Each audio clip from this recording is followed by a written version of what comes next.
बातमी मुंबईच्या महापौरांची। मुंबईच्या महापौर रितू तावडे सातत्यानं वादात सापडत जात आहेत। सध्याचा आणि ताजा वाद हा त्यांच्या बंगल्याच्या दुरुस्ती संदर्भात आहे। मुंबईतल्या राणीच्या बागेतल्या महापौर बंगल्याच्या दुरुस्तीच्या संदर्भात रितू तावडे यांना खुलासा करावा लागलाय। महापौर बंगल्याच्या दुरुस्तीच्या निविदेशी पालिकेचा संबंध नाही असं म्हणत त्यांनी स्वतःचा बचाव निर्माण केलाय। महापौर निवासस्थान हे वारसा स्थळातलं एक निवासस्थान असल्यानं त्याच्या दुरुस्ती आणि देखभालीच्यासाठी कामं केली जात आहेत असं त्या सांगतात।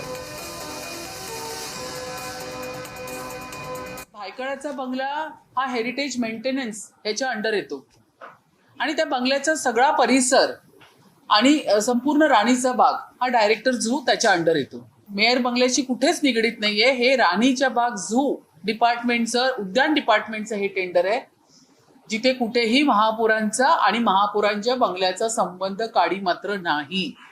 हे मी तुम्हाला मीडियाच्या माध्यमातून माझ्या मुंबईकरांना सांगू इच्छिते। तर अशा पद्धतीचे फेक नेरेटिव्ह तयार करायचे, लोकांमध्ये पसरवायचे आणि आपली दुकानं चालवायची, हाच एक कार्यक्रम उभाटाकडे राहिलेला आहे आणि तो कार्यक्रम ते चालवण्याचं काम करत आहेत। दरम्यान या सर्व प्रकरणावर विरोधी पक्षनेता किशोरी पेडणेकर यांनी महापौरांची बाजू घेतली आहे। महापौरांच्या विरोधात कारस्थान रचलं जातंय का असा सवालही पेडणेकरांनी उपस्थित केलाय। हे कोण कारस्थान करतायत, हे अजून कुठून करतायत मलाही नाही माहिती आहे आणि मला ह्या गोष्टीचा प्रचंड राग आहे। प्रशासनाने असं जर चुकीचं आणलं असेल तर महापौरांनी इन्क्वायरी लावली असेल नाही, पण मी याची पूर्ण आता हे करणार आणि महापौरांनी त्यावेळेला मात्र अशा गोष्टीला प्रशासनाला पाठीशी घातलं नाही पाहिजे। जेव्हा विरोधी म्हणून आम्ही आणू की हे प्रशासन चुकतंय तर तुम्ही यांच्यावर काय कारवाई करणार, तर ते केली पाहिजे।